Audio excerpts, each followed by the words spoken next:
परमेश्वर द्वारा दिया हुआ ज्ञान इस दास के वचनों में। सर्वप्रथम केवल एक ही लोक था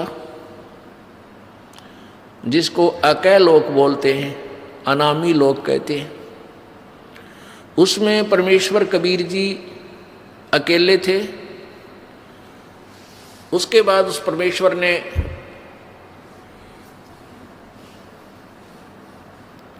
एक से अनेक होने का ख्याल किया। उसके लिए उस परमेश्वर ने अकय लोक से नीचे के 3 लोकों की और रचना की। वो लोक हैं अकय लोक से नीचे का अगम लोक, उससे नीचे का अलख लोक, उससे नीचे का लास्ट वाला चौथा लोक जो है, यानी अनामी अलग अकय लोक से अलग वो तीसरा लोक, और कुल मिलाकर चौथा लोक जो है वो सत्यलोक है। उसी पूर्ण परमात्मा ने, पूर्ण प्रभु ने, कबीर देव ने, कबीर साहब ने अपने ही अन्य 3 रूपांतर और किए। अगम लोक में वो अगम पुरुष कहलाता है, अलख लोक में अलख पुरुष, और सत्य लोक में वो सत्य पुरुष। एक ही परमात्मा अपने 3 रूप बनाकर वहां विराजमान है। परमेश्वर ने सर्वप्रथम सतलोक की रचना की, सतलोक के अंदर सृष्टि रचना की। अपनी शब्द शक्ति से 16 पुत्रों की, अपनी प्रथम वचन से 16 द्वीप, 16 स्थान अलग अलग परमात्मा ने बनाए। फिर 16 शब्दों से, 16 वचनों से 16 पुत्रों की उत्पत्ति की, और उन सबको कहा कि तुम अपने अपने द्वीप में अलग अलग रहो। उसके पश्चात परमेश्वर ने, कबीर जी ने अपने पुत्र उन 16 में से जो अचिंत है उससे कहा कि अचिंत आप अन्य रचना आप करो।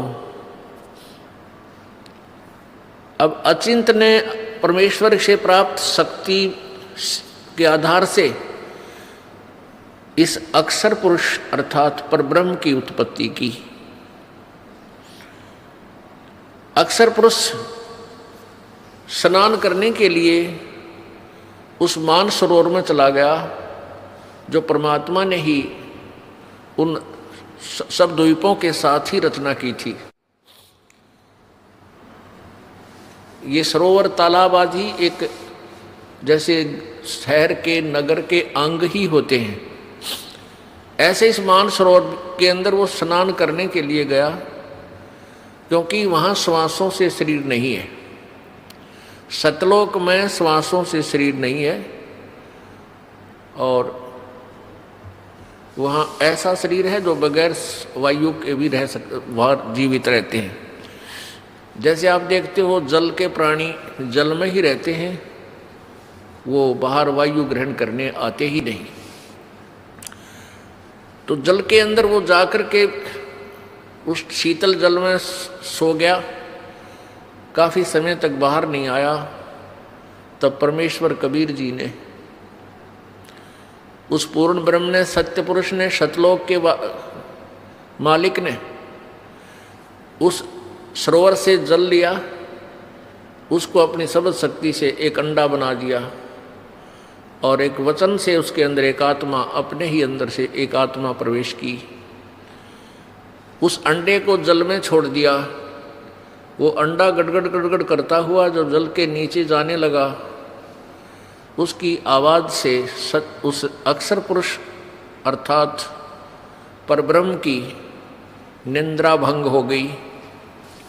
जो ही उसने उठकर देखा, जिसकी अधूरी नींद कोई जाग जाता है तो उसको थोड़ा सा क्रोध होता है, और किसी आवाज़ से उठ जाता है तो उसकी तरफ उसका आकर्षण होता है, और उसके प्रति उसको कुछ अक्षुब्ध होता है, दुख होता है।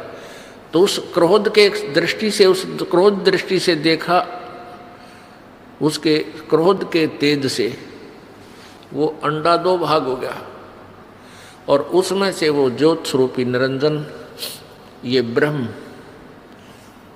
जिसका वास्तविक नाम कैल है, कैल काल, ये आगे चल के प्रसिद्ध हुआ। तो वो ज्योति निरंजन ब्रह्म निकला। आकाशवाणी की परमेश्वर ने कि तुम अक्सर पुरुष, तुम निंद्रा में थे, तुझे जगाने के लिए सब ये क्रिया करनी पड़ी, तुम दोनों बाहर आओ। दोनों बाहर आए, प्रणाम किया। परमेश्वर ने कहा कि जाओ तुम दोनों अचिंत के द्वीप में रहो।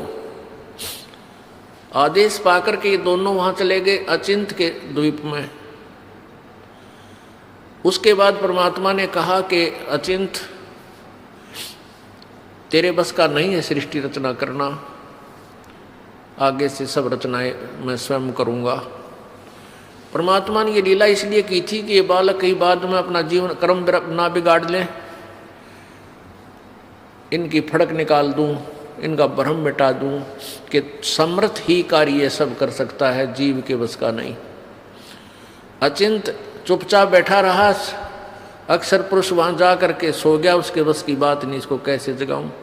तो जीव जीव ही रहेगा और पीव पीव ही है,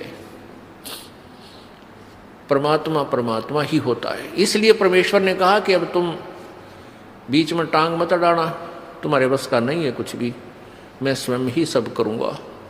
इससे परमात्मा ने उसके बाद हम सभी आत्माओं को, असंख्य आत्माओं को अपनी वचन शक्ति से वहाँ सतलोक में भर दिया। हम सभी वहाँ आनंद से रहने लगे। वहाँ कोई दुख नहीं था, कोई कष्ट नहीं था, किसी चीज का अभाव नहीं था। सब भंडारे भरे रहते हैं, काजू किस्मत सेब संतरे, वहाँ के जो फल हैं, मेवा है, वो सदाबहार बाग हैं। अमृत आहार है, अमृत ही वहाँ का जल है। और कोई काम नहीं, ये नाड़ी वाला शरीर नहीं, शुक्रम अकायम ऐसनाविरम।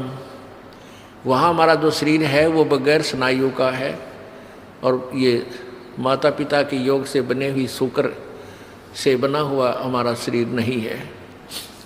तो वहाँ कोई रोग नहीं, कोई बीपी हाई ना, कभी लो नहीं, किसी प्रकार का कोई शुगर नहीं, ना वहाँ कैंसर, ना फेफड़े खराब हो, ना गुर्दे खराब हो, कोई भी कष्ट नहीं, किसी चीज़ का अभाव नहीं, कोई काम नहीं, सुंदर आहार, सदाबहार बाग, हर चीज़ वहाँ उपलब्ध रहती है। चार मुक्ति जहाँ चंपी करती माया होरी दासी, दास गरीब अभय पद पर से वहाँ मिले राम अविनाशी। वहाँ जहाँ जैसे यहाँ की चौथी मुक्ति ब्रह्मलोक में जाना होता है, वहाँ पर अपने पुण्यों के आधार से कुछ दिन स्वर्ग के अंदर वो सुविधाएं जो प्राप्त हैं, जैसे होटल में जाके अपनी ही पूंजी से ये प्राणी सुविधाएं प्राप्त करता है, और पूंजी समाप्त होने के बाद फिर अपने कर्म क्षेत्र में आ जाता है जहाँ वो काम करता है।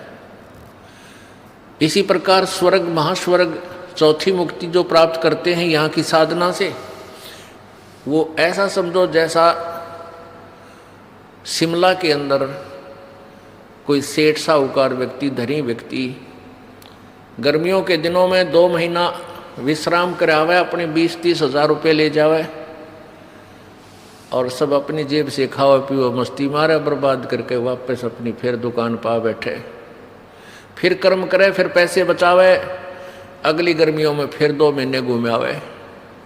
ऐसा यहाँ की स्वर्ग महास्वर्ग अर्थात ब्रह्मलोक तक की उपलब्धि है, प्राप्ति है, का फल है।